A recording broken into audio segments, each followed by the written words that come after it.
Live on the intronets. Hello, intronets. How are you? We are ready to rock and roll. Mel is well lubricated. What? Yeah, exactly. Exactly. Just had your little J outside with the. Burton said puff, puff, pass. No, thank you. I'm good. I'm good. All good. This is the baby, Mel. This is your night. This is your night, young lady. Your time to be a star. Did you figure out the transfer list, by the way? Did you do all that? Okay. Well, at least you got a whole show to do that. That's what Graham and I were talking about out there. Oh, very good. He's like, I'll send you the link. I'm like, yeah, we'll see if I can figure that out. I think I idiot-proofed my setup tonight. Yeah, for the most part. I hope so. But Did you just say, but did you tally-proof yourself for the night? Hold on, I have to lower my chair. Hold on. Got to get yourself a little more comfortable, right in line. Is that what we're looking for? Hey, Mr. Graham, you ready to do a show? I'm ready to do a show. Okay. Mrs. Houston, are you ready to do a show? No, I'm not. Okay. Moss, Uh-huh. what the fuck? What? Oh, well, there's a Hey Sammy's. Uh-huh. Oh, you too. Hey Sammy's. Yeah, Producer Mel as well. Hey, how are you? Hi. I'm like, I'm right here. Uh-huh. You guys ready to start a show? Yep. Let's start a are. show. Oh. And he's still. Ooh, I have a window already. Uh-huh. Let's put that window there. This window's here. Every window's There's where it a- needs to be. A window into your soul. Okay. Just making sure. Okay. Remember, I hear that button. I hit my intro. I know. Sometimes I just like making you jump like that. Ready? Oh, no. Too late.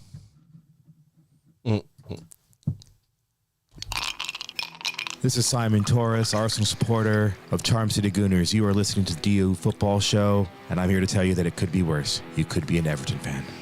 Not wrong. Not wrong at all. Yeah, it's not That wrong. was, I'm glad my leader speaks sense and truth. How about this one over here? She's already getting there. Oh, she's been there. Well, let's start the show. Born in the land of Bowie, Maryland. Bred to be a fan of fucking Everton. Punch you in the eye and drink your rye. Sam Houston. Sam Houston? Arsenal fans have another Sam. AKA the fucking Gooner Graham. Stump of a lord. Look straight in shorts. Sam Graham, hey. Sam Graham. Fucking United!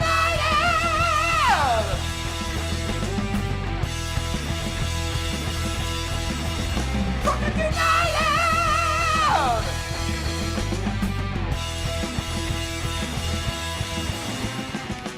Hello and welcome to the DU Football Show, a totally biased recap of the English Premier League as told by two common American schmucks. I'm your host, Sam Houston, and barely staying awake over there, always scrolling the phone for new information, like our own version of a poor man's Alan Schefter. Adam Schefter, I'm sorry. My co-host, Mr. Samuel Graham. How are you? Good. So monotone tonight. Yeah, I'm trying to. I'm very tired first. Yeah, we've But established that. I'm channeling my inner Pat, and I'm trying to get a bet on this Boston College Florida State game. Oh, very good. That Because it reminds starts me. in 5 minutes. Yeah, very good. And of course, on the ones and twos, the already fresh aired Producer Mel. How you doing, Producer Mel? No, I unmuted myself. Yeah, exactly. I am doing fantastic. I am continuing to drink my Pineapple Express cannabis-infused soda pop. What else have we been puffing on so far? I've got a couple of vape pens and an infused pre-roll with a little bit of bubble hash for the what are we calling it? The Stoned Mel. The Stoned Recap? Transferred Recap. Yep, it's the one. Yep, that's what it is. That's the one. We're recording at the Jesus Christ, DU Public House Studios, just outside the nation's capital. Sam's got a contact. You can check us out wherever you get podcasts, and of course, streaming live every single Monday night. Should you want to chat with us, there is many ways that you can. Mr. Graham, tell the good people how they can get in touch. Absolutely. It's at DU Football Show on all the social medias and dufootballshow@gmail.com to get in touch via email. Very good. And by the way, Mr. Graham, I'm going to pull up real quick here. We did get an email from one Mr. Keith Kern who, you know what, we're gonna give him a break this time. Just simply because it's been a while. He sent us a whole lot of paragraphs. But hello from Fredneck County. Just before the transfer window slams shut, I was curious if you knew how many times Lukaku has been transferred, both loans and permanent. Any guesses? How old is he? Do you know his age off the top of your head? I want to say he's now 28 or 29. I'm going to say 15. Too high. The total answer is 10. This is a lot of just one season loans in there. That's why. It asks, can you name all the teams he played for? We're not going to do that. Can you name what 5 teams he played for while under contract at Chelsea? It would have been West Brom, Everton, Inter. And then 3 Italian clubs. Man U. Now Man U was a straight up sell. Yeah. And now Napoli, right? Yeah. Yep. That would be it. That would be it. Well, no, Inter. What was the other one he went to over there? I don't remember. That would be the 5th one. I don't know. I thought he went to. But it was definitely West Brom first. Then it was Everton, and then he was flat out sold to Everton, and then they bought him back. And then he was sold to Manchester United. Yeah. Right. And then they brought it. No, he was sold to Manchester United, and then United sold him back to Chelsea. Simon Tagala? Right. Yeah. Oh. So United wouldn't count in that then. No, United wouldn't count on that then. So it was 2. It's Napoli and Inter, and it's West Brom and it's Everton, but I don't know the 5th. Roma. He just got loaned to Napoli. I don't think, did he go to Roma? He did go to Roma. I'm telling you what the chats are saying. He might have played at Rome. I thought he played at Rome. I can picture him in the kit, but I can't remember if it was during Chelsea. It must have been. He did. Because I knew it was another, because he loves Italy. Yeah. Did you see the clip that surfaced recently of him and Micah Richards talking pitch side after a game? And he says, he goes, so, Micah, how's your Italian? Or something. He goes, oh, it's pretty decent, or whatever he says, kind of in Italian. And then Romelu goes, it just, blah, blah, blah, blah, just rattles off like a couple sentences. And Micah Richards just goes, Scusi? And then everybody at the table loses their shit. We still got 2 more paragraphs to go here. And lucky for Chelsea, even though they bought him for $97.5 million and selling him for $30 million, they will be allowed the PSR to show a profit. Why is that? I don't know, but that's some fucked up shit, isn't it? Looking forward to more 18-way parlays, watching the Blues try to make payroll, and Arsenal bottling it at the end of the season. Enjoy the footy, boys. Frederick County's biggest fan, Keith. Nice. Very good. Thanks, buddy. Very important to make sure we did a little shout-out on email. While you're taking questions, if you don't mind, Mr. William Burton has a question for y'all. Sure. Okay. Yeah, he's on Facebook, and he's William Burton on Facebook. When he's on YouTube, though, that's a whole different character he plays. He wants to know, will Liverpool... I can't wait till you read a list of names. There's a crack in the armor, folks. Will Liverpool give King Mo a new 3-year with a 5-year amortization of a large signing fee? I'm sure they'll offer it to him. I think he's going to walk. I think he's leaving, though. Yeah. I think he's going to go get that Saudi money. He's already come out and said, like, I want my last season in Liverpool to be good, so I'm just going to be focused. Like, Yeah. please don't speculate about me kind of Precisely. thing. I mean, everybody now wants to get in on this bit, if y'all don't mind. Mike Lacoste is joining us, and he wants to know who had a worse day yesterday, Tenho or Daesh? Well, Deitch's was on Saturday, so I'm just telling you, maybe he had a really bad hangover. But we're going to get into that. That's going to be in the first segment, and There we go. we need to get there. So let's go ahead and do that. They're both equally as bad. Sam and myself both work in the wine and spirit industry and both have a deep, passionate love for all things distilled spirits. So as the red-blooded Americans we are, we vow to have a drink in our hand throughout this show and every single show. Mr. Graham, as I mentioned earlier tonight, we got to pull out some old samplers out of the closet here, some things I didn't remember that we had, and pulled a humdinger. That's a hard one to find these days. Yes, so, very difficult to find. So this is the number 1 whiskey of the year from Whiskey Advocate. What year? 2018. 2018 on this one. Okay, so this is the Nika from the Barrel. I'm part of a group chat, and everybody was shut the fuck up. This is the Nika from the Barrel. Got a 94. Its ABV was 51.4%. That'd be 102.8 if you are keeping track. Its price was around $65 at the time. Now it's probably $6 million. Who knows? And it is a Japanese whiskey. Obviously, the blurb went something like this. That was a 375, by the way, back in the day. Ooh.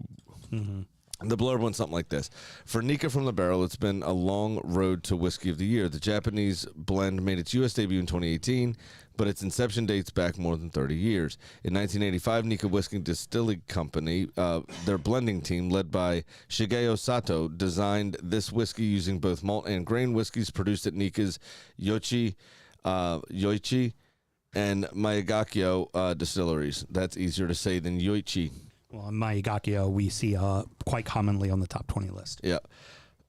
When taking into account the full array of casks, bourbon barrels, sherry butts, refill hogsheads, and more, over 100 different constituent whiskeys are enlisted. From the barrel suggests barrel proof, but that's not the case. The blenders made a conscious decision to bottle at 51.4, derived from 90 British proof. I don't know what that means. To deliver maximum flavor impact, and they succeeded. Notably balanced and elegant, the colorful palette of whiskey combinations for tremendous depth of flavor.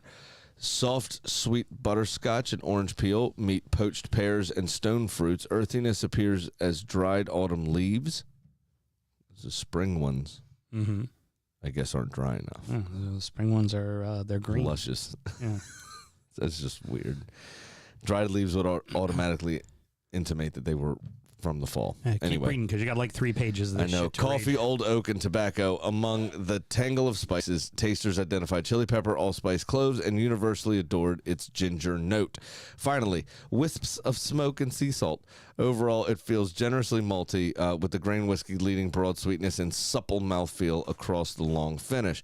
Beyond its delightful flavors, Nika from the Barrel presents some paradoxes worthy of contemplation over a glass. It's a classic, yet new to the U.S., It is typically Japanese, yet singularly magnificent. It is delightfully sipped, neat, and also blossoms with water. Even the simple squat bottle is in contrast to the profound complexity within. Fortunately, the 500 ml bottle offered in other markets received a supersizing for U.S. drinkers. The great majority of new Japanese whiskeys now arriving to our shores are so rare and so expensive that they seem intended only for elite whiskey lovers. Nika from the Barrel is a consummate Japanese blend for anyone to enjoy, and that came from Jeffrey Lindenmuth, one of your regular Whiskey Advocate tasting panel members. Who was probably told, hey, dial it back a little bit next time there, stud. You got a little too flowery. Because most of our write-ups are not that long. No, but the number 1 usually has a fair few paragraphs, because it has its own page. I don't know. I got to have this with Rob back in the day. This was one Rob had gotten his hands on and got to have a glass of. And revisiting it, it is bloody fucking amazing. It's very good. Well worth the number 1 spot that it got. And the other key thing that I like to mention about Japanese whiskey as a whole is I think everybody thinks because, you look at Japanese economy, technology, automobiles, things like that, it's very kind of structured, rule-ridden, like very, very proficient, right? Japanese whiskey is the exact fucking opposite. There are 0 rules. It's complete fucking lawlessness. So everybody thinks, oh, Japanese single malt, right? Which there aren't a lot of, right? Everybody thinks of that. Mainly that. they come from 3 distilleries. And that's what everybody thinks of. Mm-hmm. That's not the bulk of Japanese whiskey. It's things like this, which is a blend of hundreds of fucking barrels, right? Yep. That's so good. It's the Ichiro All World Whiskey, which is a blend of Japanese, Canadian, Irish, Scottish, and American whiskeys all in one bottle, right? It's the Mars stuff that we've had, which is essentially Japanese bourbon. The only difference is it's not made in America and it's not done in New Oak. Right. But it's predominantly corn whiskey with a rye mix to it. Like, Japanese whiskey is fucking crazy and out there, right? And is absolutely worth the effort. You don't have to go glory hunting for the Yamagazis and the what's the one starts with the H? Why am I forgetting? The Hichibu, right? Hichibu. No, not No. It's Chichibu, which is the other one. Yeah. Is that that's not Hibiki. that's not Hibiki. That's the Suntory one. Yeah. Yeah. Or the Nika Mayagos, like things like that. You don't have Mayagikos and then the Mars Company. You Yeah. don't have to go running out looking for the hard to get single malts. There's great Japanese whiskey at a very affordable price. And what's great about it is because a lot of your traditional cereal grains don't really grow in Japan. They don't really cultivate and farm those things. So they went to Scotland, they went to America, they went to some other parts of Europe. The French make some whiskey, not much, but they do. And they've kind of learned how to make whiskey from those peoples, and you can see those influences all throughout Japanese whiskey if you get away just from the single malt. And there is single a malts huge love for whiskey in Japan. Oh yeah, a massive love for whiskey. Absolutely, but you're not going to see rolling fields of wheat. In Japan. Right. So whiskey, it's hard to make out there, right? Which is also part of the expense. They have to ship in all that raw product, make the whiskey, age the whiskey, sit on the barrels, bottle it, and then export it again. So there's an import and an export tariff on all of on each means of production, really. Yeah, exactly. Not to mention their local taxing and all that kind of stuff, and which is part of the reason it's just not defined as to what it is other than a single malt. Yeah. It's fucking exceptional. But it's delicious. And butterscotch right up front, but it's not too sweet at all. It's good. Yeah. It's one of those kind of whiskeys you're going to remember, and you're not going to remember why you remember, because there's so many different flavors and so many different styles going on. That's not a traditional when you think of a blend, and it's certainly not a bourbon, but it's not a single malt, and it's not smoky, but it's not overly, it's everything into one and perfectly done. Right. Oh, all right, Mr. Graham, let's have a good show. Let's have a great show. There we go. I gotta turn the page to something I do not want to fucking turn to. All right. Here we go. Rip the Band-Aid off. We open in the Mersey with both results being shocking. One had an epic implosion, and the other had a one-sided derby. Bournemouth 3, Everton 2, Liverpool 3, Manchester United 0. This was a very, very uneventful match until it wasn't, which was at about the 87th minute. Yeah. So, y'all were in control, really. Could have been up 4-5-0. We were missing opportunities. Y'all were absolutely just running the show. Indai was a masterclass. Bournemouth had nothing going, nothing doing, until they realized, oh shit, this lot can get got at. Yeah. And then you all also kind of panicked and sank within yourselves, which is so uncharacteristic for a Dice side, right? Is you expect, all right, 2-1 now. All right, boys, lock it down, get tight, stay compact. Get ugly, slow it down. Let's see this out. We've got 18 minutes or whatever it was. No, at that point it was. Oh, no, I'm sorry. The first goal was scored at 87 minutes. Yeah. You had 3 minutes plus stops. Bournemouth's first shot on target was in the 78th minute, right. Graham. First shot on target. So it's one of those where it's like, guys, just see it out. Just relax, take a deep breath, lean on each other, and see it out. And they just didn't. They started finger pointing, and it just became erratic and crazy. And suddenly it felt like Bournemouth had 15 men and Everton had 8. And everybody was chasing the ball in a game in which... Well, and it could have been more. Yeah. Pickford made some saves in all of this as well. Oh, yeah. You know, you should have won the game 2-0. Should have won the game 3 or 4-0, But you also could have lost it 5-2. Yeah. You know, Pickford still had some good saves here. It all went wrong. And what boggles my mind about this and what feels different is largely, now obviously Amadou Onana's gone. Yeah. So hard to say, both first and last at the same time. Obviously he's gone. He's a big miss, from your team. He didn't play much, though. But he was a stalwart in the middle when Idrissa Gana Gueye was out. It was the two of them running. And then he didn't play at all for basically the rest of the season. After that Fulham missed penalty, he really barely played. He played some, but he was never first choice. All right. Anyway, the largely it's the same quad for the most part.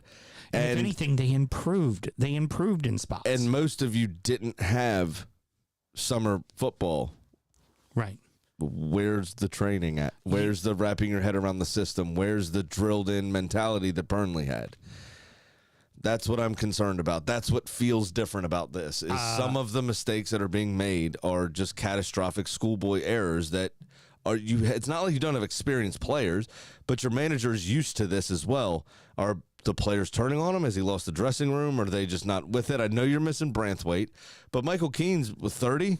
Yeah, he's still making mistakes. I think that there are some players that the game has, quite frankly, passed by, and that would be we were talking earlier Michael about Keane, and the other one. Trust me, it pains me to say the name I'm about to say because he has been our captain forever, and he has been nothing short of incredible, and he's always seemed timeless.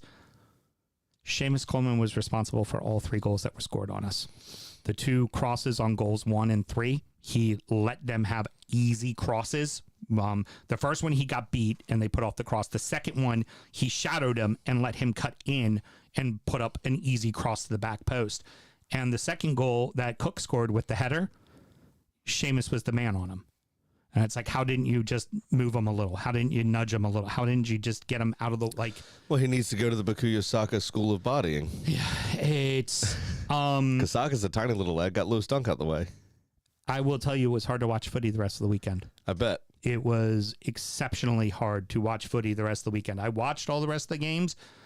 I watched it with almost a glaze over my eyes. It was tough to handle.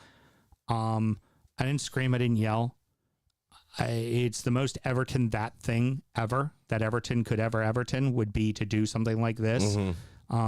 Fuck you, Jeet, for putting up the Facebook group. Holy shit, Everton's up 2-0. You are no longer allowed to talk. You keep my team's name out your fucking mouth. Keep my team's name out your fucking mouth. Mel, be prepared to write this down. I think I may have a show title for you. Big Sam to Everton. Mm-hmm. I'm not mad. I'm just disappointed. Yeah, pretty much. I poured myself more than the standard because that's what it because of the capitulation. It was, and I was all ready to be like, holy shit, we won a game in August. How about that? Like the team looked good because for 87 minutes, you did. The team looked fucking great. They look great. They look great. And I was like, yeah, I'm starting to think through my head. Okay, well, who are some teams we could beat? We could beat like a Fulham in this building. We beat Wolves in this building. You know? Yeah, I mean, we're not going to be the best team, but we'll be all right. What y'all need is a 2-game stint on the road to not good opposition. We'll be comfortably 14th. Well, unfortunately, the very next game on the road when we come back from the international break is the building we never win in.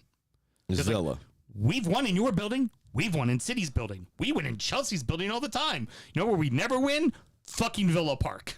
That is a guaranteed loss. Right. So we are going to be 0-4, and everybody's going to be down on like all in. Yeah. Just like I just hope that there's some kind of an accountability from the team in this. And for the love of Christ, I hope fucking they say Branthwaite's still at least 4 weeks away. You know? I think you need to get away from Villa Park or get away from Goodison Park for a few weeks.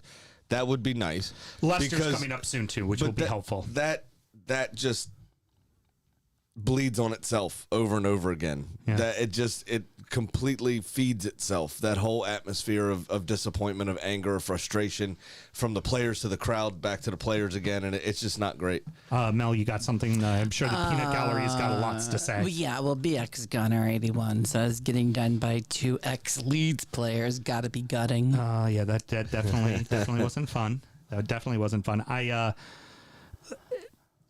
I know the natural thing is, Everton's going down, Everton's terrible, blah, blah, blah. Talk to me at the end of October. I feel like this team will right the ship. I feel like getting in Mangala is going to be very big as far as the central defense goes. Mel's over there holding up the world. You're so high. I love it. It's great. She's like, oh. Are you worried because the video stopped on that screen? Okay. But the other screen we're good on? So, keeping it going. I am... The other thing you are never going to hear me do until we are mathematically eliminated. And if any of you were like this about your team, I'd slap you in the face and tell you to fucking support your club. What? Mike Lacoste. He's a Liverpool supporter. Sam sounds like a Man U fan. Yeah. Okay. Well, I will say everything is awesome. I will say the following. I support my team to the bitter end. We are fucking staying up. We are fucking staying up. That is all there is to it. I'm going to go ahead and do my giant shot of Malort. Again, normally we fill it to about there. I filled it double because it's what I deserve. Yeah, fucking up the fucking toffees. And what's going to suck is the thing I have to follow it up with. My interjection is I feel like the mentality is a bit different. But this is also far earlier than you've ever had to defend your team. Yeah, with this kind of talk, we'll be all right. So that's what I'm just. That's my only concern from you is it looks like right. It looked. I heard the joke made from another pundit. Mm-hmm. I heard the joke made that you're giving yourself your own points deduction to start the league because that's how you play good. Yeah, it's not wrong. So you're doing a self-imposed points deduction by just losing all the games. So I do all of that and have that wonderful taste of Malort in my mouth to now have to do the following. Get up, get into my imaginary car, drive to the florist, pick out a lovely bouquet of flowers, and hand them to Arne Slot and my bitter fucking rivals because Liverpool has not skipped a fucking beat. No. They've been phenomenal. They've been. It's been. Thanks. But I know that. No. Good try. Let it's the bare naked ladies. I know. Let the master. Right, fuck off. You have plenty of witty things you do that are way better than me. It would be terrible if I just wrote the timestamp of the video for that TikTok. Yeah. Thanks, whore. That's what you get for that one. Smoke some more weed. The Liverpool has kicked the shit out of Manchester United before. 7-0, if I remember correctly, was their worst one. I guarantee you to Man U supporters, this one stung more. Yeah. Because the 7-0 is just not a good day at the office. They caught us at our worst, whatever. This is one. Liverpool went into the stadium at Old Trafford and showed every single United supporter, you're not even close to us. Well, the worst part about it, we are far and away better than you. They weathered the storm, right? They had that initial chance that was ruled out for offsides in the build-up from Mo Salah, right? That Trent Alexander-Arnold put away. But United didn't look horrific until the first goal went, like the first goal that counted went in. But it just, and then Liverpool were miles away, the better side. Casemiro got yanked at halftime. It's not even debatable how much better Liverpool are. No. So there's two things. Luis Diaz gets 2 goals, obviously, in the first half, and then you have Mo Salah scoring in the second half. What the Salah goal brought up a very funny memory for me, and I'll make comment on that in a second. Jota bossed the middle. Yeah. So like that front three completely manhandled Man U's defense. About Liverpool in general, I will say they look a bit. I was telling you this earlier. I feel like they look a little bit more controlled than Klopp's team. Klopp's teams are very emotionally led. Still very good. Still devastating. But in that emotion, getting caught up in the counters and the high intensity and everything else, you could tire quickly. And you can also leave yourself open and exploitable in certain spaces. And if you have a good team, Arsenal did it at Anfield when they were 2-0 up at halftime. Ended up giving up 2 goals and tying 2-2. But that first half, they tried to play that intense, high-pressure shit last season. And Arsenal went down the other side of the field and fucking made him pay for it. Right. So if you have a good enough team, they can be exploited in that way, right, under that Klopp regime. This here, under Arne Slot, they look much more controlled, like this is a plan, and we have cover for that. And if you try to beat us in this way, we have a plan to recover, because it's not just blood and thunder, everybody go. Which, ironically, the last year under Klopp, there was starting to be mistakes out of the back, like major mistakes out of the back. And this looks like a defense that's perfectly fine. Nothing to see here. Looky loose. They've been rolling for a while now. So the other thing that it brought up for me from a Manchester United perspective, you know, those kind of generic list of questions that you would get to know somebody if you were interviewing someone, right? You have the, you know, and playful questions in some instances, but you get an idea of the person's personality by the way that they answer. Or what they're good at or what they're bad at or whatever. You know, a lot of people use these questions to break the ice, and they are fairly entertaining. But, like, what's the biggest animal you could beat in a fight? Like that, those kinds of things. I know the answer to one of them officially, and Andre Onana joined Manchester United in July of last year, 2023. So he's now played for Manchester United going on 14 months. Right? The answer to the question is 14 months. And the question is, how long do you think you could be put into a professional environment and fake it till you get found out? The answer's 14 months. The answer's 14 months, because Andre Onana can't possibly be a real goalkeeper. No. He's absolutely fucking pitiful. Yeah. You see the preseason point to the spot and then don't dive there. Right.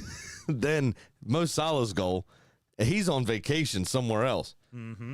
He should have been transitioning, and he wasn't even fucking close to it. Nope. Not even close. He got beat from how far out on Diaz's second goal? Yep.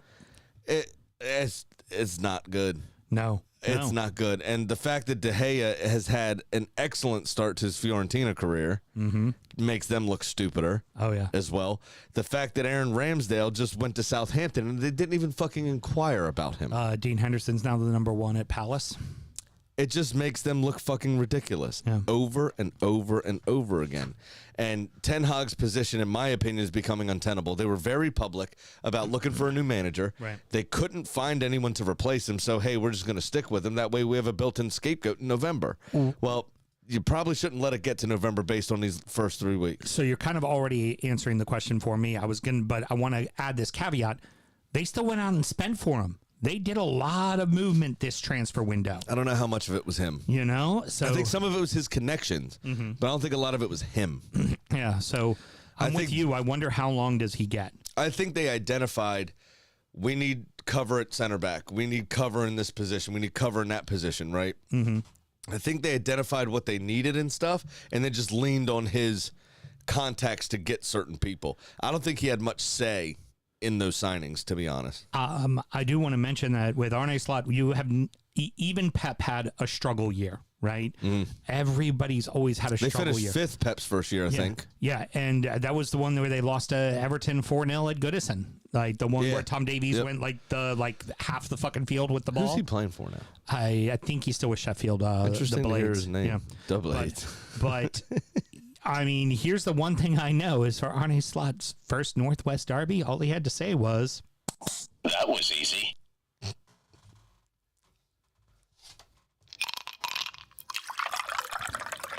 Let's turn our attention to the early battle for Europe, as there's already some teams making their claim. Brighton 1, Arsenal 1, Aston Villa 2, Leicester 1, Newcastle 1, Tottenham 1. So, a big draw on the road for Brighton, but was it really deserved, or did they get the assist from the official? You asked me, they got the assist from the official, of course. However, the defending for the goal that Arsenal conceded for Brighton's goal was a bit sloppy. In general, Raya made a pretty good save. Shouldn't have gotten to that point, in my opinion. Right. The rebound also should have been taken care of by somebody, and it wasn't. They got caught ball watching. Hold on one second. Is that a fucking pocket slider? Oh, we just had this around. I just wanted to make sure. That's a fucking pocket slider, Mr. Graham. Fuck's sake. We're doing this again, are we? Next, we'll have a titty cheese stick. What she got in there? I knew she had something in there. There's more in there. Goodness gracious. Oh. I knew there was something. But is anything else on the buffet, or are you good? Fucking hell. So go ahead. I think the defending was a bit sloppy. I think we probably could have done a bit more to keep ourselves a bit more compact in that situation. However, we also had 2 chances, 3 chances at the end, really. Saka running through once, and then a rebound from Kai running through. Really could say a 4th chance because Kai ran through again and looked like a deer on ice and put the ball up for a goal kick. So we still had chances. We had more expected goals. The possession stats are off because of the 10 men, obviously. But the talking point, I was going to say none of that matters because is the red card, right? Is the second yellow. The first yellow was an absolute yellow. He cleaned out, I forget who it was, in the middle of pitch. Definite yellow card, no problem. The second yellow card is what I have exception with. I want to take the piss out of you. I want to fuck with you. I want to bust your balls.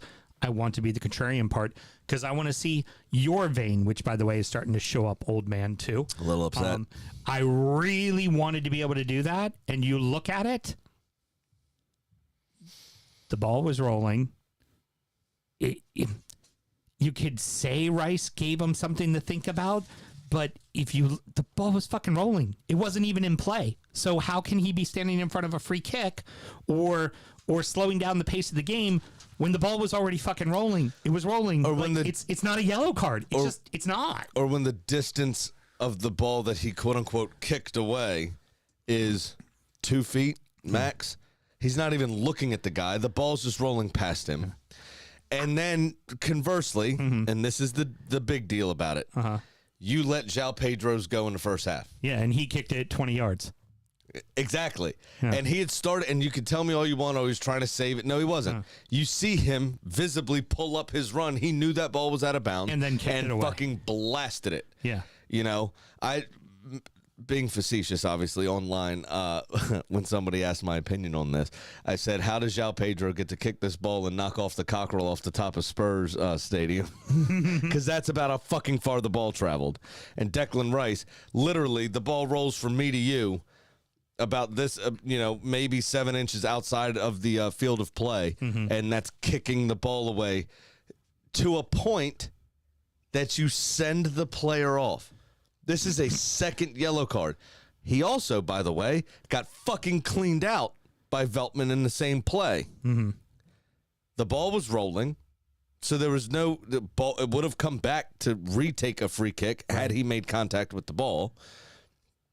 But he didn't make contact with the ball. He made contact with Rice's knee. And because and cleaned him the fuck out. His shin settled down. It's also... The VAR does not look at this because it's a, quote, yellow card. Because it is a yellow, right. This is clearly the most obvious reason of clear and obvious error ever, and you would think that would be exactly what you would say, take a second look at this because you got it wrong. But they didn't. And they can't. It's deplorable. It's actually uncalled for. And I wouldn't be surprised if there's an apology. We got the old Pugmole apology. I would not be surprised if that Pugmology. Now, I will say Rice knew what he was doing. He didn't do anything. He did knock it out of the way. He knew exactly what he was fucking doing. I don't think he knew where Veltman was. I don't think he knew where Veltman was. Why would the ball be next to him? He does not know where Veltman was, but he absolutely knew where the ball was, and he absolutely knew he was tapping it away. But the free kick was 6 yards behind. All he sees is a rolling ball, and it looks to me as if he's trying to just stop the ball. No, you just and walk it's away. a little bit of a poor touch. You don't even because touch if he was going to blast it away, he would have blasted it away, and he didn't. But you don't even touch it. You don't. You're already on a yellow. It's bullshit. Don't even touch it. It's bullshit. I'm telling you all of that. Especially in the context of the game, it's bullshit. All right, this segment is not about Arsenal, and Arsenal is going to be battling for the title, and we are going to be talking about Arsenal a lot. We are talking more so about the teams that are already in and around the top of the table or in the European spots, and Brighton is one of them. And they now have gotten a win against Manchester United and a draw at Arsenal. I mean, that's a pretty good little checks on their resume. That's for damn sure. Yeah, Manchester United are shit. We know that, so that's not great. And they had a massive help here. Still a draw. Yeah, End of their the day, that's what you see. their expected goals against the 10-man Arsenal were less. Their big chances were less. Their big chances missed were less, obviously, because they didn't have as many big chances, and they had less shots on target despite having 64% of the ball, which is swayed because we only had 10 men. It's too early, because I know the question you're going to ask. It's too early for me to say that Brighton are an actual contender for 4th through 8th territory. But because remember last season they started this hot. Right. That's where I was going to go to. Wasn't what you were thinking. What I was going to go to is they've been known to start hot before. Yeah. So are they? They're obviously, because they're an early season contender. It's too early to say where they're going to finish or what's going to happen because their coach is an infant and we don't know how the injuries are going to play out. Right. But they usually, under Potter and under De Zerbi, would have a mid-season kind of slide because of said injuries and intensity in training. But this manager seems to be a little different. I like the way that they're doing. And over the last 3 years, they've been in and around it. Yeah, they made it the one year. They were Europa League or Conference League, whatever it was. Yeah, and until they prove otherwise, you got to assume they're going to be in and around it. I mean, they're a good team. We've never said they weren't a good team, but they've had a lot of help to start off with here, I think. Villa rebound from last week after losing to Arsenal in a very tough match. Onana has flat out been a fucking beast for them. And if we were writing our list today and the season was over, he'd be number one with a bullet, best signing of the season. You're probably right. He's been nothing short of fantastic. I tend to agree with you. There was I'm glad that Villa got that second goal before Leicester scored. I think it would have been difficult for them to recover from having been equalized against because of the way the season started a little bit. I worry for Johnny. Fuck off. Ollie Watkins' starting spot because Duran is now, 2 out of 3? Yep. He's come on and scored. Kind of like the Trossard-Gabriel Martinelli issue. You have this super sub here who's like, I want to start, man. I'm the one doing the job. Duran could be starting Champions League games for all you know. Yeah. I think the first Champions League thing is it's Watkins' place to lose. Right. After 19 goals last season, he would do well to get and 13 assists. He would do well to get a goal soon. He needs to open his account and he needs to get scoring because Duran is staking his claim. So my combat to you was that them getting that second goal was great. I never saw Leicester ever being in the match, and I felt like Leicester got their goal simply because Villa took their foot off the gas. I mean, yeah, you're probably right. I just psychologically, after coming off that defeat last week to us, and the first game wasn't the most overwhelming Aston Villa win that I've ever seen either. It wasn't like it was this massive just domination and then blip, and then we're back to it. They have looked a little shaky at times here and there in certain games. And, I thought, especially away from home, they did well to nail the point home before it became an issue. Yeah. And once Leicester scored, how they responded is kind of how I expected you all to respond. Right, exactly. It's just like, all right, fucking tidy it up. Settle it, because Leicester ended up with the bulk of the possession, and it was because Villa let them have the bulk of possession. Exactly right. And they just tightened up, they got compact, they got organized, and they said, you're not fucking doing this again. We're walking out of here with 3 points. Precisely. So that's the difference between why Villa's going to be battling for Champions League and Everton's going to be battling to survive. Yep. Can you really call it a smash and grab if the other team didn't actually score their goal and you scored all 3 of them? I heard because yes, Tottenham was pounding Newcastle the entire match, but can you really call it a smash and grab if you never actually scored a goal? And you yourself scored a goal. This was Newcastle at home, by the way, right? Tottenham had 20 shots, more than double of Newcastle. They doubled shots on target 6-3. Big chances, though, were even 2-2, right? According to FotMob. So Tottenham are so weird, man. I don't get it. Newcastle did well. Obviously, this is a huge result for them. They didn't, in my opinion, they had kind of a poor window. Yeah. Well, they're not allowed to do anything. Yeah. Well, we are seeing that's true, straight too. up right now the effects of PSR. They have a wealthy club, but because they're where they are up in the Northeast, they only generate so much revenue. They only generate so much revenue as a global brand that they can only spend so much money. And you are seeing a club in which you should allow them to fucking like. You let Chelsea do it back in the 90s when there were no rules. You're letting Chelsea do it now. You let City do it in the early like 2010, 2011. You let them do it. Like you let other teams get away with it. And now all of a sudden, well, now we care about how the sanctity of the league is. And honestly, I mean, for all the bitching and moaning I do for Everton and their points deductions and all that kind of stuff, and for the other teams with point deductions, for me, frankly, it's Newcastle that's getting screwed. It's going to be Villa who gets screwed. Pretty much. Those are the teams they're going to be the ones that get screwed to make sure that mediocrity out of Spurs, the continuous mediocrity, mediocre team, the mediocrity that comes out of Manchester United, and frankly, the complete psycho that is Chelsea, that is also, by the way, mediocre, will fall their way into European spots simply because other teams won't be allowed the opportunity to compete. To strengthen, right. Yep. Now, with that being said, besides the four will include Tottenham in that battle for Europe, who else do we see in and around it? For me, I'm thinking West Ham, Fulham, Palace. I'm thinking these are clubs that could find their way into it. I would say probably Palace is the most primed, I think, out of that lot to make a push, especially after keeping hold of Guehi. But you can make a case for Fulham. I just get a little worried defensively, and if the goals dry up again, which they tend to do for Fulham, where do those wins come from? You're not going to make Europe drawing every other week.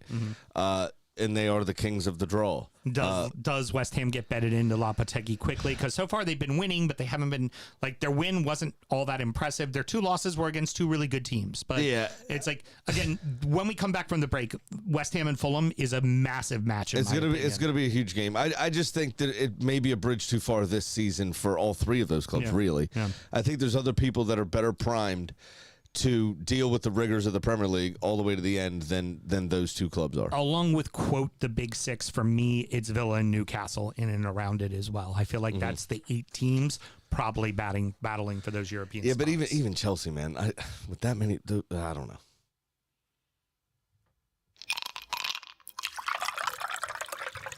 Every time she pushes a button, she is so fucking proud of herself.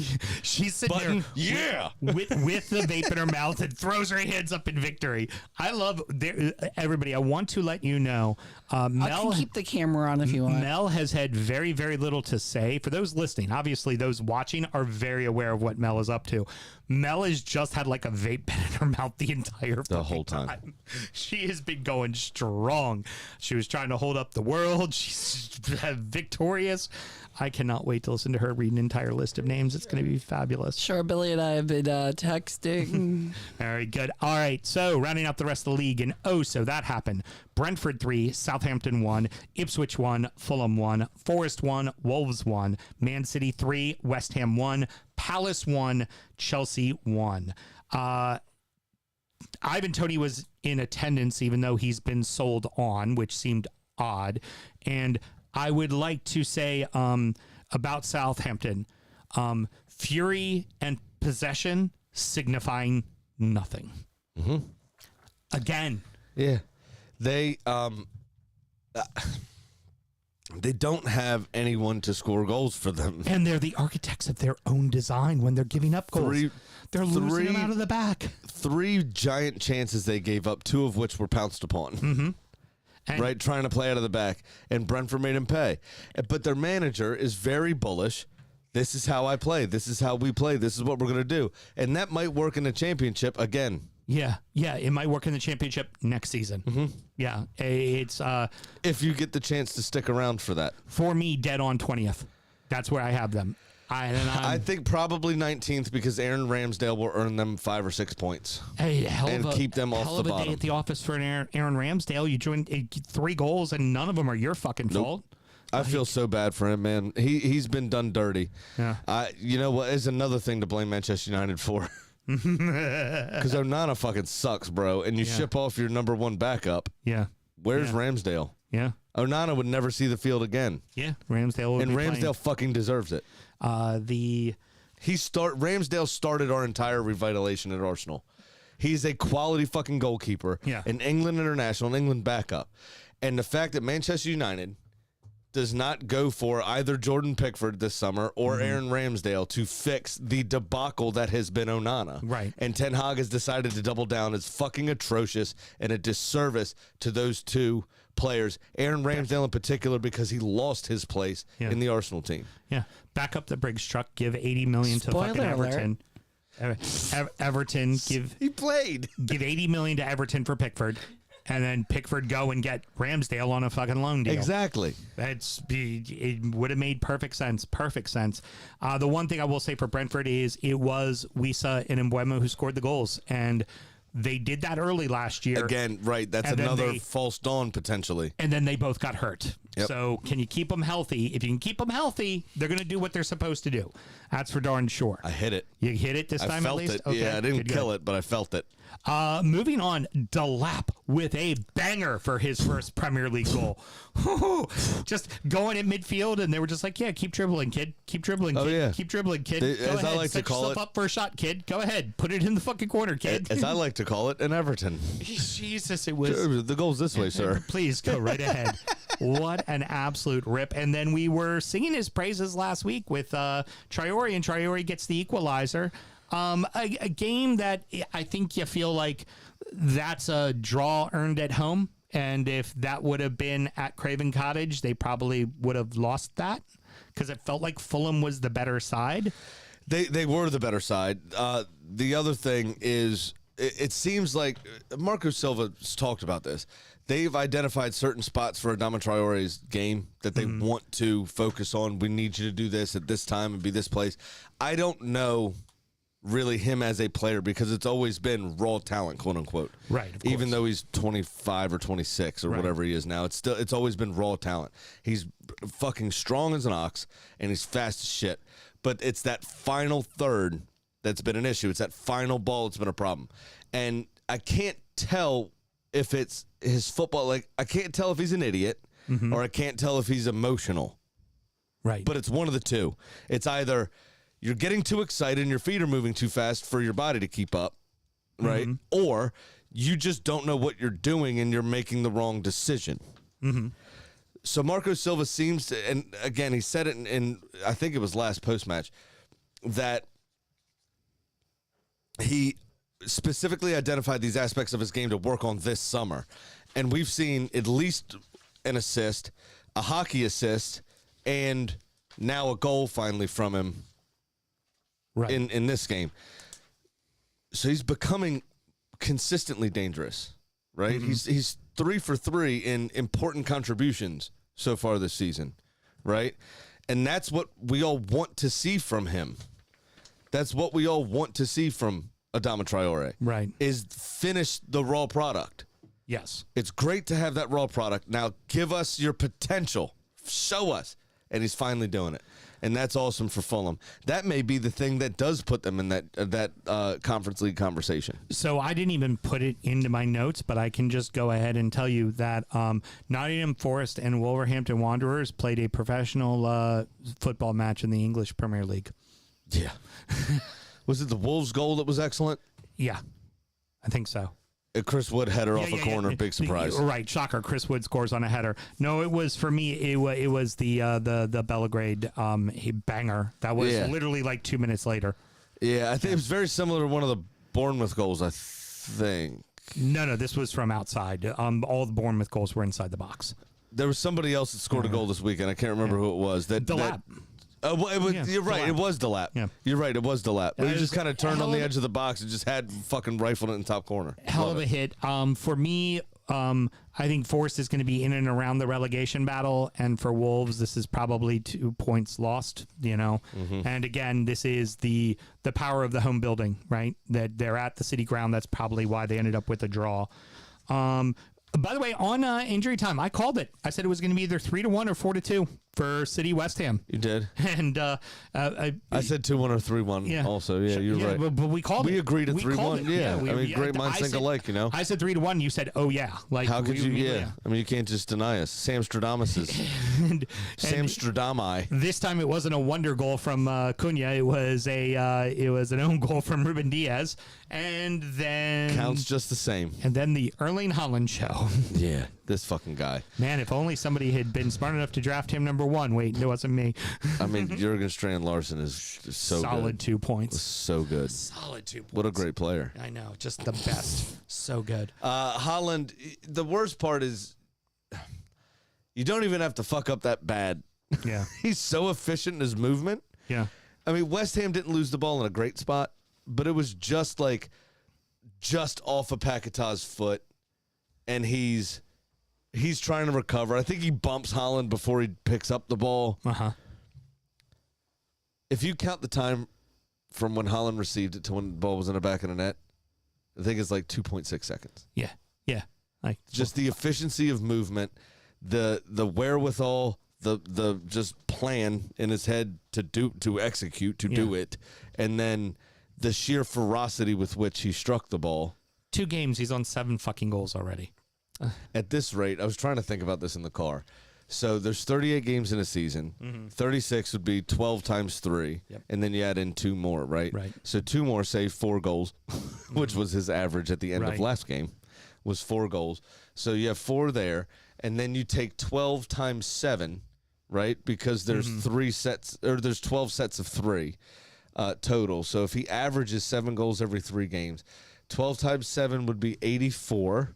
And 84 plus 3 would be 87 goals this year. And he still wouldn't even double his tally. Yeah, exactly.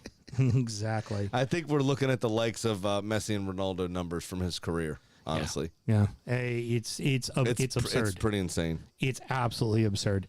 Now, the final one, Chelsea fucks off again. And it seems like Nicholas Jackson can only score when he's inside the 6, tapping in a completely open netter that even he can't put over the post. Yes. It's in. Yes. And I agree. Here might be He the sucks. other. I hate him. Here might be the other one that you mentioned for good goals. Eze's goal was fucking perfect. Oh, Eze's goal was brilliant. Oh, so good. Yeah, Eze's goal was absolutely brilliant. But I don't know what to make of Chelsea, man. I really don't. I really don't know what to make of Chelsea, how they're going to be. Are they going to be consistent? Can they find consistency? I mean, like I said, Nico Jackson gets the goal here for them. Yeah. But how many chances did he miss to score that one? Yeah.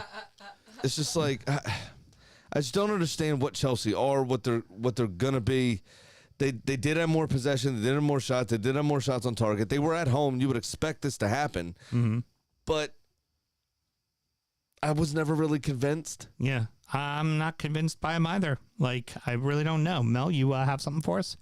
There's a little bit of a delay, but Timmy O just chimed in. Thank you for letting me have Haaland.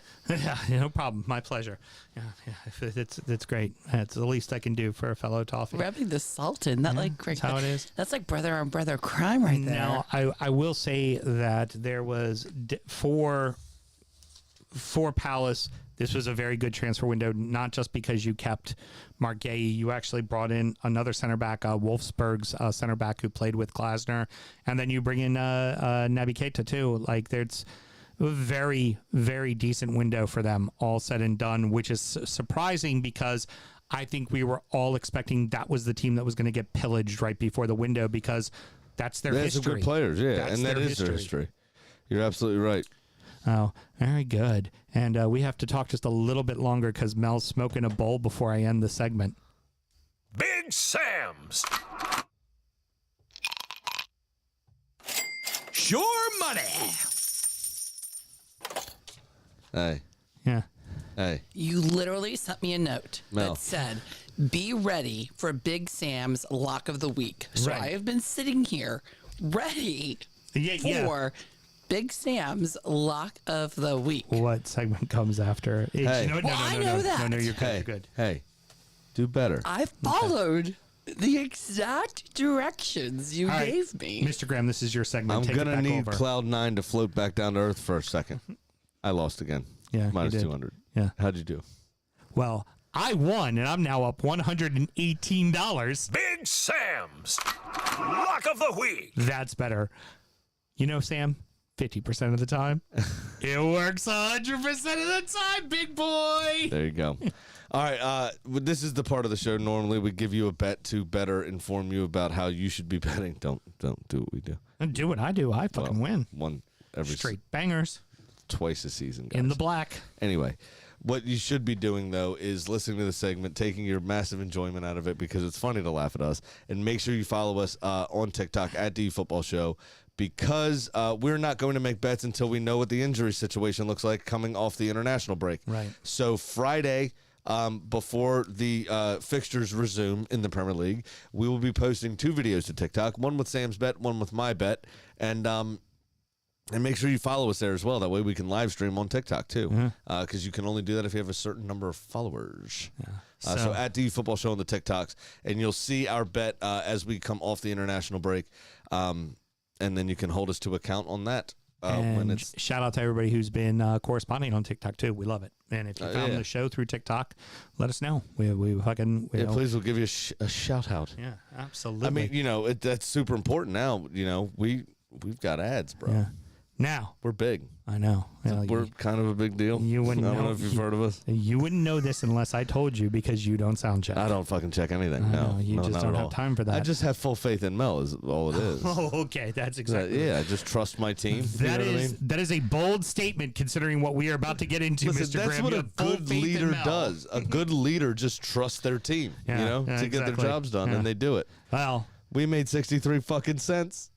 Mr. Graham, it's that time of year. The transfer window has come to an end. Oh man, I didn't drink enough for And this. well, it's not you this year. Oh, it's not. Who is it, It's Sam? The not big me. reveal. It's not me either.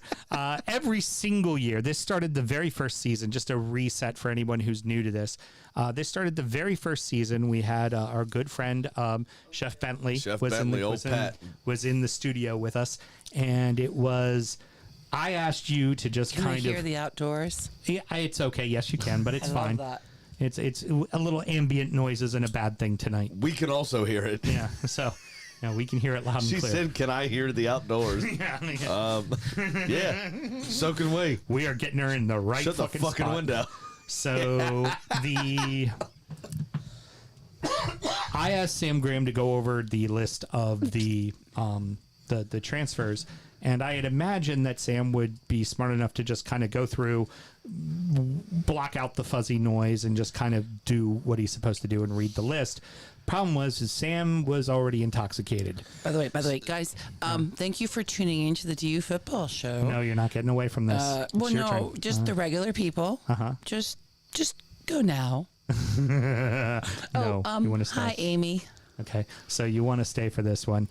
Same as so. Allow me to continue the Go story. ahead. Yeah. So because there's more to that story. as he's reading, well, I wasn't going to put your business out there like Hiram's over that, here but just trying to get his 2 cents in on there's- shit too, y'all. there he is reading the list, and to the point where Bentley and I are just starting to have a full-blown conversation, and Sam is like, John Smith transferred out on That's loan. when we had the sofa Yeah, over yep, there. yep. Yeah. And Nope, y'all okay. are both sitting on the sofa, and I think I Noise we sat don't over need here. right now, people. Yes.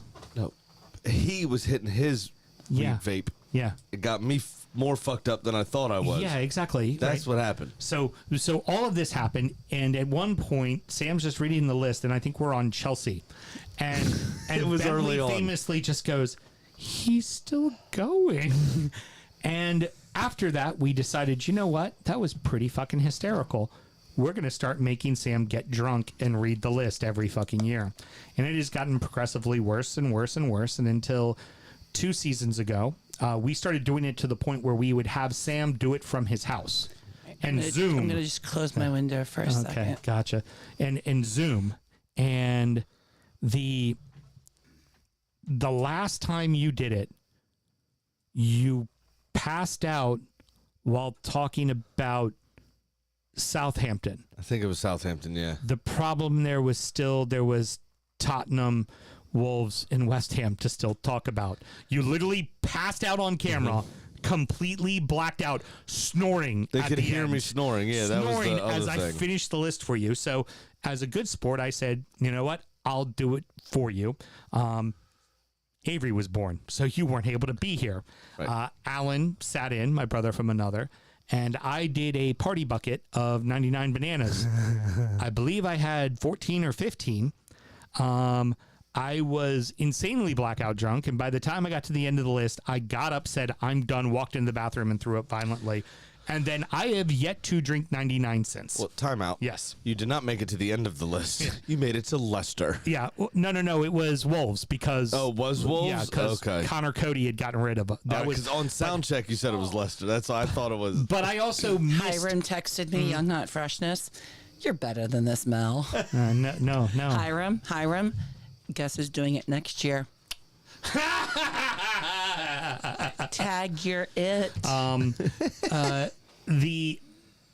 I didn't mention Harry Kane got sold to Bayern Munich. That's how well I read the list. I was literally holding this iPad going like this. Okay.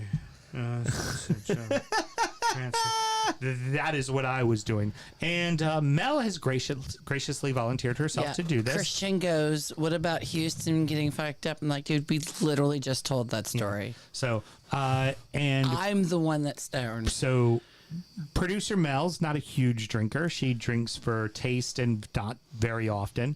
So we wanted to kind of go down the route that producer Mel wanted to do, which is Also, a little could I smoky. have like something, like, is there a seltzer or something? I can go get you a seltzer. That's perfectly fine, babe. I'll let you start the Well, list. no, I probably have something in my fridge here.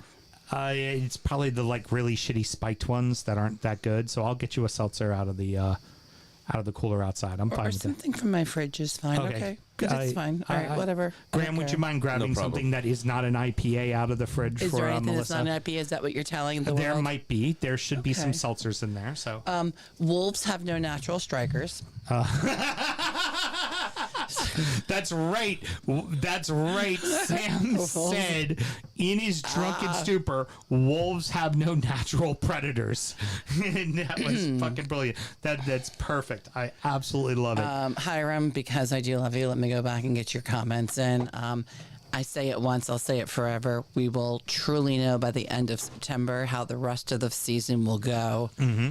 And it's called Delusion. It's part of the Chelsea fandom. Very good. He's not wrong. Now, She should do bong rips between teams. Mr. Graham, is there anything else you'd like to add before I lead us in? Oh, nada. I love those. No. No? There may be a point that I need to get up and go. I understand.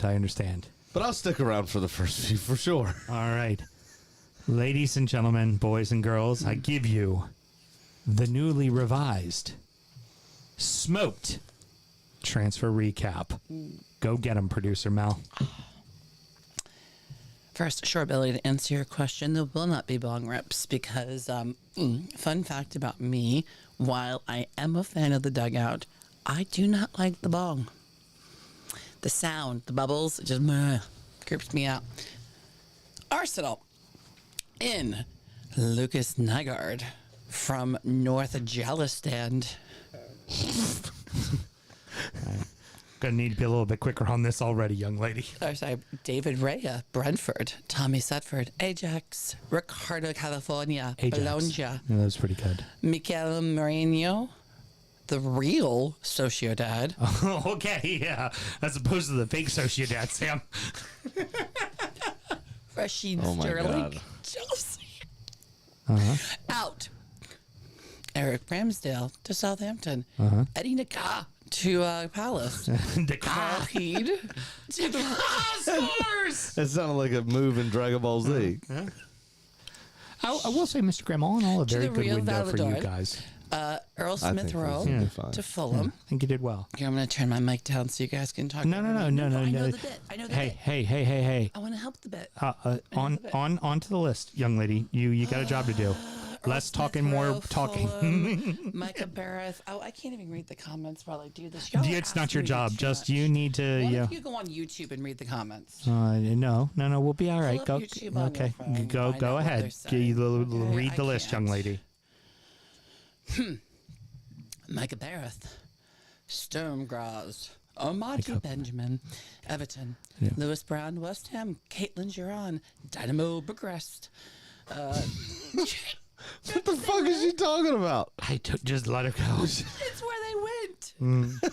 So it's like Noah Cooper to Stoke. Should I just say their names? Noah Cooper, Mario Kozer-Dewberry, Ovi Algeri, Taylor Ferran, Arthur Okino. All right. What? Arthur Okino went to Wrexham. What? No, you can say where they went. That's good, but just don't read. Who's the guy? Who is the guy that has the weird inflection? Mel, you're not reading a list. Continue to read a list. Who's the guy that Christopher Walken? Stop reading it like Christopher Walken. Kieran O'Sullivan, Dewsbury, Arsenal, West Ham. What? I don't know what I'm doing wrong. I don't know where I am. So right off the bat, Tim Olson, work has to wait. This is going to be unmissable. Also following up with, I'm a real fan of Fake So Shit Dad. That's good. Earl Smith Rowe was my favorite player from Christian. Keep it going, young lady. Come on. I'm trying. Earl Smith Rowe. I gotta turn my headphones down so I can't hear you guys. You want to get high? Words are Kamari fun. Ryan, Burnley, I'm an excellent cold Burrell reader, by the way. Walters, Luton, Mario Excellent Banchira, cold reader. released. Henry Davis, released.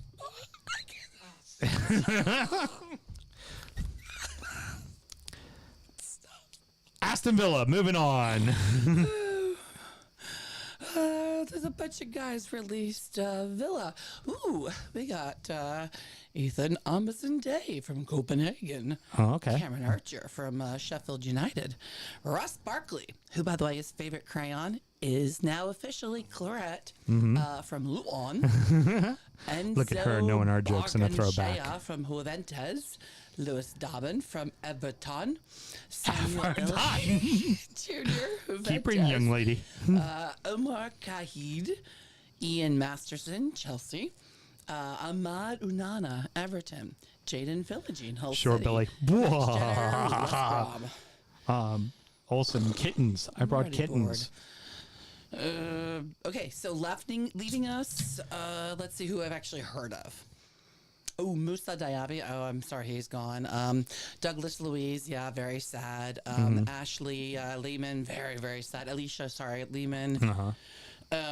We had somebody named Taylor J. Hart. Who the fuck was that? Lou Berry. That's a very you thing. That's what you used to do. Louis Like, who the fuck is that Who the guy? fuck is that Isn't guy? that a comedian? Yeah, he is. Very funny comedian. Sound like Jonathan Taylor Thomas. That guy, Taylor J. Is now Taylor T. On loan to West Brom. Boing, boing. Boing, boing, yeah. Bournemouth. Inside, they got Daniel Jebison from Sheffield United. He's inside. Yeah, from inside. From the Blades. Okay, keep it going there. Oh, smoke break. Because that's what we need. More weed. I don't know that I'll make it to Chelsea. Yeah, no shit. Alex Paulson, Wellington Phoenix, Lunas Sinistera from Leeds, Earls United from Get a Life. Not wrong, Moss Sports World. She's about 500 with pronouncing names. She's not doing bad. You know? Kobe Mata, Portsmouth Free. Christian is getting a contact high in Minnesota. Keep reading. No. Hey, you. Come on. Down. Be a fucking professional. There you go. My headphones are now off, so I can't Right. hear you at all. Julia Assange, Barcelona. Evanston. So, short Billy. Hold on, did she say Julian Assange? I think she did. Wasn't he the whistleblower that's Yeah, taking yeah. refuge in like Romania or some shit? Don't stop her. She's on a roll. Do what she's doing. Go ahead. Come on. Julian Assange got transferred from Villa to Chelsea. They will just sign anybody, won't Right. they? No. Hold on. It's Bournemouth. Just come on. Bournemouth. He left Bournemouth. Uh-huh. He's now with Barcelona. Okay. Oh no, he's in to Bournemouth from Barcelona. So Julia Assange now play for Bournemouth. You're absolutely right, Joe Billy. She won't have much to mangle when she gets to NFC because there was nothing that really happened. Leaving was like Jack Wadham. And if Lloyd you Kelly, can't breathe Ali Eagle, laughing, Noah watching this, Chris, imagine Jack us in the Halloran, room right Ben now. Freeman, I want to make sure all of you know this. Cameron Plain, Imagine, Pollock, everybody, Derek Randolph, Harry, I'm fucking Harry married to her. Redknapp Jr. I have to deal with Michael her DeCosta, later. Godless, Charlie Me, Osborne, not Joe you. Rockwell, Dan Abu Adi, Jaden Anthony, This fucking Daniel Dune, Jefferson, and Paul Chris Muad'Dib. Malcolm. Keep going there. You're on it. Oh, Brentford. We're on to Brentford. Igor Thiago, Benjamin Frederick Simabalin, Julian Sounds like a prescription drug. It's like bobbling. Oh man, I gotta go get my refill of Cybobalin. Yeah, I got that old drip from the PP. Where's your again. car? Julia Eyestone. This is important information. Do you know where he's from? Where from? Duke Blue Devils. Fuck Duke. Keep it rolling. That's He's an American. Yes, that's he's an great. American. Americans Duke do Blue get. Devils. Yeah. Now you have a reason to hate Brentford beyond the obvious. Oh, thank Like you. That you lose. Fabio Carvalho Like from that you Liverpool. lose. Steph Vandenberg from Liverpool. She's lucky she gets to and get away with a Jay little bit Nahoma. extra today because Leaving was I bet Elijah Ivan Tony. No, Ivan Elijah Ebenezer Tony, something like that. I bet is gone to Saudi. David Raya fucked off to Arsenal. Timmy Olsen says Julian Assange has to be the worst keeper in the Prem. As he can't even keep a secret. Exactly. Vincent Arganelli, Charlie Farr, Bloody fucking brilliant. It might make a good ref. Yeah, Whistleblower. Yeah, definitely a Pretty whistleblower. good. Yep. Thank you. Well done. Thank you, Dad, for a fourth time. Is you know, you're getting it done. Minta for Brighton. Okay. We must establish that. All I heard was, "Hey, it all mean ta." Bright. I thought it just came back for advert for a ramen commercial. Time out. You're 5 teams in. Come on, killer. Putting the phone in Jeez. front of her face to hide the fact that she's drinking. Oh, my God. Okay, in for Brighton. Uh-huh. Jan Kachuba Minta, which makes no sense because he came to Brighton from Brighton. He's actually been a hell of a player so far at this season for them. Not bad, yeah. He tore up Jorginho Everton in that first Rudder, game down the sideline. and Matt O'Reilly. As for the outs, The whitest name ever. Matt O'Reilly. some of the fun names. He'll do are it Billy live. Gilmore, Pascal Gross, keeper From Shore Billy. Kowalski, Lee Slider, Cavanaugh, pocket, walk in. Adam, Her new alter ego. Jack Hinchy. Ben Jackson. Apparently that one made her go, Hinchy. Benicio Baker Batali. Kamari Doyle, who's on gone loan. who is like Carl. Italian, so she had to read So romantically. it's a bit of mentality. Carl Rumsfeld is Fucking on inglorious loan. bastard. Carl Rumsfeld. Hold on. Time out. Carl Harry Rumsfeld. Simito, Burnley loan. Oh my God. All right. Ain't so easy, is it? She was I think she did not make me do any more shots while I was reading the list. I think she had realized train had left the station. Houston was done for. Go ahead. Chelsea. I can't. This is like too many. Kierman Dewsbury Hall. I'm just going to read the ones that are highlighted. Kierman Dewsbury Hall. Mark Guiu. Omar Kellyman. Tucson. Pedro Neto. Joey Felix. And Jadon Sancho. Out. Conor Gallagher. Omari Hutchinson. Ian Matheson. Raheem Sterling and like a whole bunch of other, excuse me, and a whole bunch of other fuckers. Okay. Crystal Palace. In. Eddie Nikita. And a bunch of other people. Oh, and Matt Turner. I know Matt Turner. A fellow Joaquin brethren Anderson. of the smoke. Smokey just chimed in. Michael This is tremendous. Olsey. Elise. But good job. But don't get hung up on the Byron details. You got Buick. this. You got this. You are a professional, Michaela young lady. Bodnek for Hearts. Killian Phillips has gone to St. Mirren, and then a bunch of other people. So, Everton. You guys brought in a bunch of people that I don't know. Jasper Linson, Tim Igerbaum. But Jack O'Brien from Lion. But Tim Igerbaum is from your team. You lost Mason Holgate. You lost Thank God. Amadou Onana. You lost Mackenzie Hunt. You lost Andy Lonergram. You lost Harry Tyler. Fulham. Smokey brought up one Yoa Felix. She said first, she said J.O. Everybody say J.O. Yoa was closer. That was the second opportunity. Boom, boom, boom. It's the spice up out of my crowds. J.O. Go with something much more demure. Emil Smith Rowe, Arsenal. Sander She's Berg, on the Fulham. She's actually Joaquin making decent Anderson, time. Crystal Palace now out. Tim Ream fucked off to Charlotte. Joanna Bahana to Bayern Munich. Bobby Dekradova Reed to Hold on. Leicester. Zhao Pila was Johnny Bahama. Joseph, we already talked about him going to Chelsea. Bobby and James Dekradova. Sanfield went I'm still trying to. I Birmingham. don't understand the word she said for Jalpalinia. I don't understand the Kieran actual word Bowie she said. Went to Hiberia. Because it That's was not Polinia. interesting. It was like M's in there and There's a really shit. fun name called Michael Boogle Campbell. Oh my God. My Coble Boogle Campbell. Ipswich. You all have a lovely evening. Alrighty. I'm gonna go help take care of that sick kid. Yeah, go take Omari care of that sick kid. Hutchinson. It's gonna be a while. Yeah, she's getting there. I've got her. I've got her. Good night. Kevin Good night. Phillips. I don't think I have a camera for just me in Houston.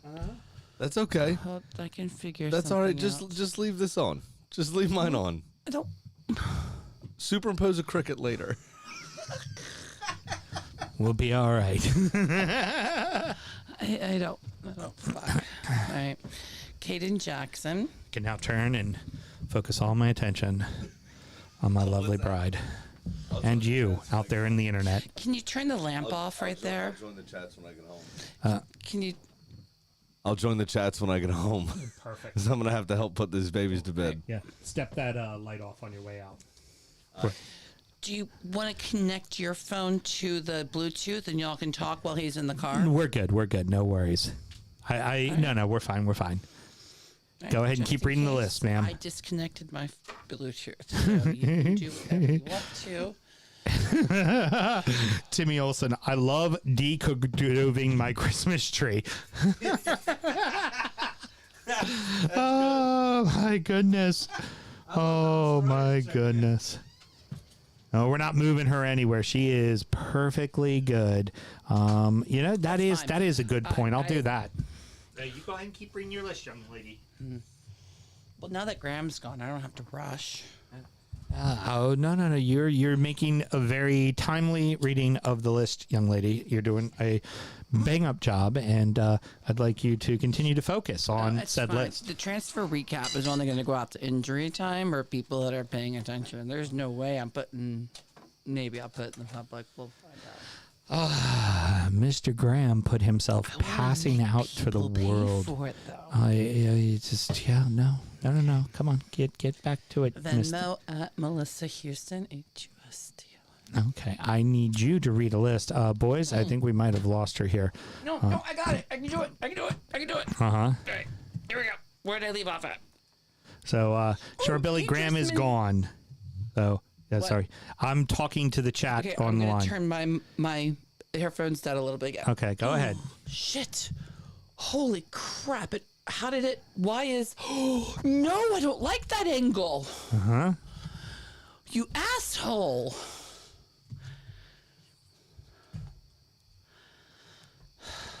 All right, Okay. so And Mel's commandeered the camera now. no, I don't like that. Okay. Jack Manley, Seth O'Neill, Cameron Stewart, Dominic Ball. Don't put it on me on that angle. Oliver Skip, Kearney, Dewsbury Hall.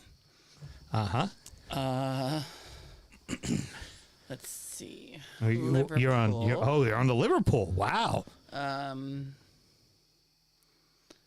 Yeah, Liverpool in. Georgie Marmadashville to Valencia. Oh, from Valencia. I love it, Smokey. I can't wait to see it. Frederico Chisa. 10 new Juventus. fantasy Premier League team names from this. Yes, absolutely. And then leaving was Cade Gordon, Ben Dolak, Nathan Giblin, Adrian, Calvin, Luke, Fabio. Calvin Luke. Like just Ricky Bobby. Calvin Carvajalo. Fabio Carvajalo. You already mentioned his name once earlier. Well, because he's in from Brentford. Yeah. We talked about him because he was on the outlist. You just said his name twice differently. That's all. But go ahead. Don't worry about it. You worry about it. Eyes on the prize. You got this. You are a champion. Do you need more pocket slider? Is that what you need, or more pen? No. No. Okay. Just want to make sure. Step Vanderberg, Brentford. Manchester City. Manchester City. Okay. IK. We're at the midway point, boys. IK Gundahogan. Savio. IK Gundahogan. IK Gundahogan. Julian Alvarez.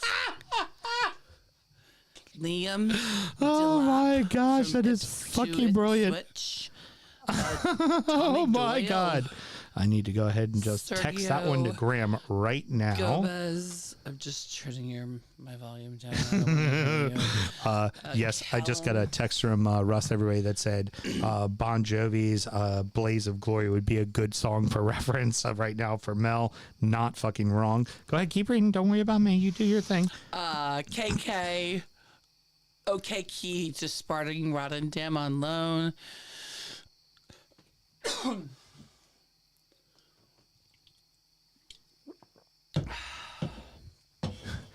Yeah, I just texted Graham. IK gun doing. You got this.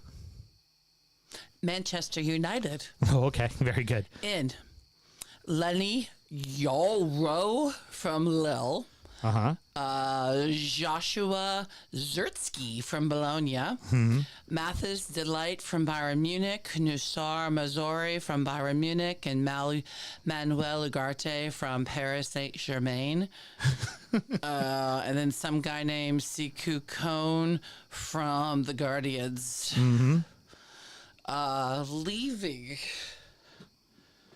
Leaving is Jordan Sancho, Alvaro Fernandez, Mason Greenwood, Willie Kambawa, Donnie Van Der Beek. Do you think he's any relation to James? Yeah, definitely. Definitely. No doubt about it. Aaron Wan-Bissaka, Thomas McTominay. It's so fun to say. Sure, Billy. Going back. Scott. We are only going forward. Where did I get We're not going to Thomas ask her to from? repeat names.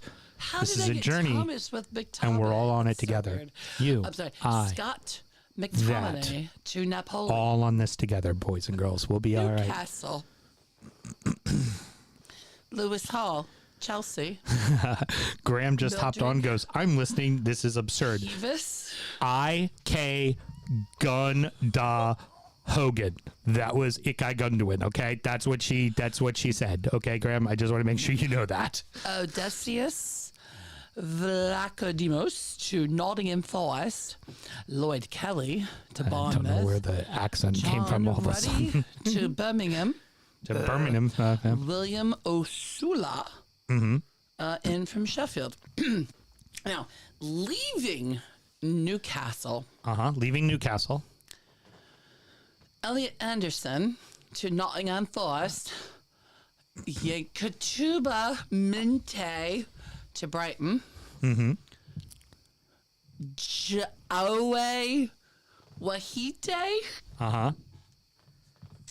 Go ahead. It's Joe White, but that was funny. Ryan Fraser Hey, Mel. Kyle Crosley. Mel, you don't need to make the jokes. Trust me, you're Smith. gold on your own. You ain't got to force the effort. Oh, Jeff Hendrick of motor racing fame. Oh, Jordan Hackett. We've got Hackett's Point. That is the peninsula up from us. No. And No. during the colonial times, No. Hey, Mel. criminals Mel, you're that not on a were tour. hung would be put into what's called a gibbet cage. All right, and they would boys, be hung I've at got a Hackett's secret Point, weapon that I'm about not, 10 I don't want yards to pull it out apart. yet, but if I And have that to, I is, like, will. the next peninsula up. Melissa, So anybody come- back to the list. Thank you. Matt Ritchie. Uh-huh. All right. Nottingham Forest. She got herself resituated. That's what she's got to do real quick. Hold on, everybody. Nottingham.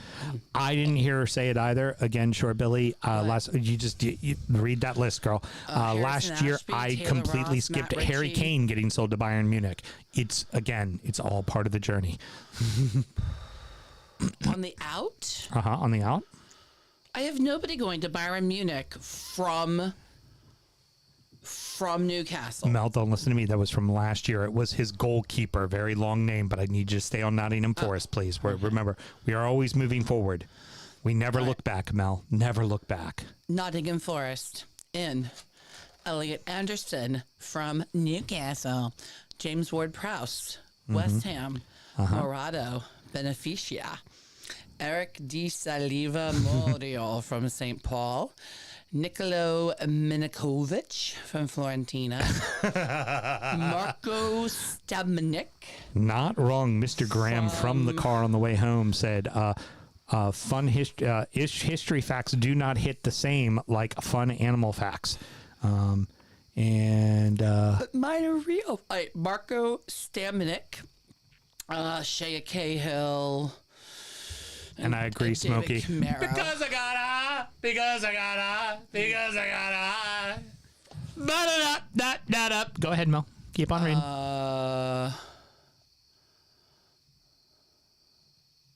Out. Matt Turner, Remo Fraudler, Jamie McDonnell, Oriel Mangala to Lyon, Musa Nikahate to Lyon, Brandon Aguilera to Rio, Odysseus Vlachodimos. That's a cool name. Odysseus Hey, guys, I've got to give her credit on that one. Vlachodimos to Newcastle. Harry Lister. I mean, that guy just sounds fucking English. You're not wrong, Mr. Graham. Benefocia. And then just Philippe. I love how just sometimes there's just Philippe. Yeah. Well, there was Adrian earlier. You didn't seem too impressed with that one. Elijah Morgan, Espa, Omar, somebody, Joe Worrell, another Camaro, Josh Bowler to fuck fact. What's that? Josh Bowler to Preston, Iowa. Fun Mel fact, my grandmother is from Preston, Iowa. She bragged all the time that she was the valedictorian of her class. There was 14 fucking people in that class. All right, here we go. Southampton. Welcome to the shit show. Aaron Ramsdale. Maxwell Cornett. Ryan Fraser. Flynn Downs. Of course, we have our normal Ronnie appearance by Ryan Edwards. Fraser, of which he will definitely score against Everton, except for when he played for Rento Everton and he couldn't Takawa. score. Ben Breton Diaz from Villarreal. Brenton Diaz. Yep, you spot on, girl. Ready? Juan. Oh, no, sorry. Juan San Paulo. I thought, never mind. No. Yeah. Okay. You're not wrong, Short Billy. She probably just said Cameron somebody. Archer. Out. Curio, Magasuki, Duje, Calicar, Matt Carson, Luke Pierce, Stuart Armstrong, Zach Aw. Is that all or aw? It was Zach Aw. Ollie Wright, Cameron Bragg, Shay Charles. That's fine. Tottenham. In Louis Bergvall Desjardins. for £8.5 million. George Fenley from Don't know why she needed to be Glentorian. Sling Blade there. 8.5 million pounds. The money. I was like, oh, huh? Archie Gray from Leeds, Timo Werner, Ming Hook Yang. Just okay. I wrote too German on that, I think. Dominic Solanke. Oh, I know that. Dominic Solanke. There you go. And Wilson Odebert from Burnley. Now, leaving would be Emerson Royal, Eric Dyer, Toby Parrott, Joe Robinson, Kieran Morgan, Ivan Perlisic, Joffrey Jenga, Burley Eames, Tanguay Nobly, Charlie Sayers, Ryan Sagrada, and Joaquin Michael Craig. Bye. It's her moment of clarity. I almost got through it. Fast forward to Oliver Skip, Ashley Phillips. You know, a little more smoky, a little more drink. Is that what we need?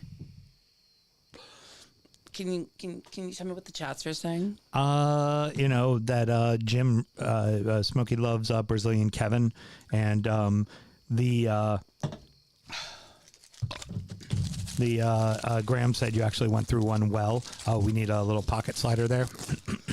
Onions are falling. Keep going. It's no. I'm not the one that should keep going. It's your damn list, woman. You're the one that should be reading it. That's your job.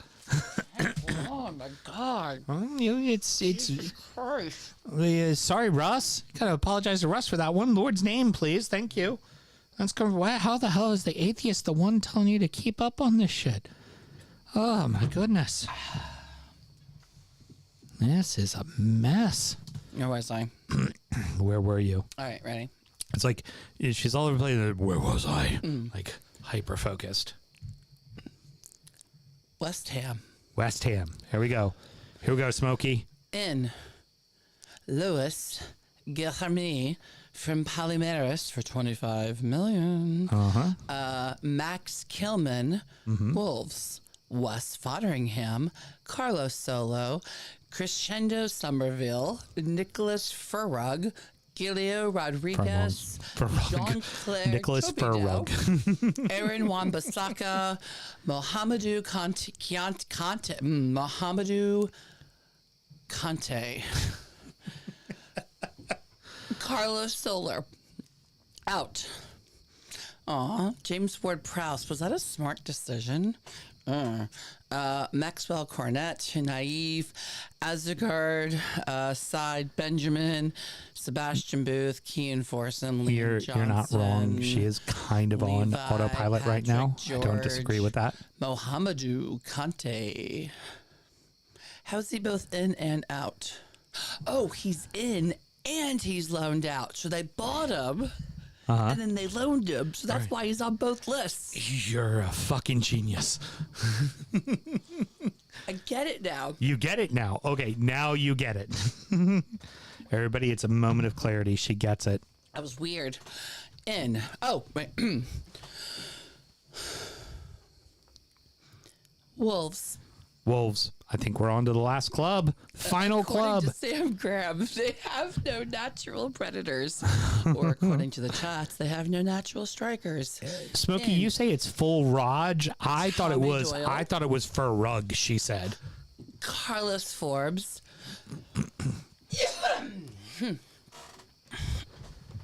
Okay, got this. Andre Fluminescence. Rodrigo Gomez. Luminescence. Pedro Limo. Luminescence. Nastada. Jordan Exactly, a light bulb. Lasarne, Shiv Johnstone, Ethan Sunderland. Now leaving. Well, Fabio Silva, he like fucked off to Palamos. Max Kilman, Pedro Neto, Tom Plank, Joe Young, Taekwondo. I know that's not right. I can't get through it. Tawanda. Chiriwa. Tawanda. Is that the last one? Is that the list, baby? I think Yeah, I you've. think West Ham ends it, right? All right, chat. I am going to walk away because I need to now focus to finishing this show. Mrs. Houston, real quick, you did a marvelous job. I mean, I made through it. I'm very proud of you. Very proud of you. Well, I mean, we'll debate. You didn't, there were things you missed. You were a little missed, but I got you a little something. Hold on. To quote Unada. Unada. Okay. Good. Mrs. Houston, I got you a little something. So, just because you're such a good trooper and you are high as balls right now, all right, we're gonna say goodbye to everybody. So yeah, well, hey, Mel, y'all get to watch. Mel, What? I'm driving the bus. We're gonna wrap it up here now, and we're all good. So everybody, as always, we are taking off next week for the international break. Of course, check out if you want to support the show and check out any of our extra content. It is patreon.com/DU Football Show, and of course at DU Football Show on all the socials. Thank you very much, everybody. It's been a great time, and have a fantastic night. Till next time.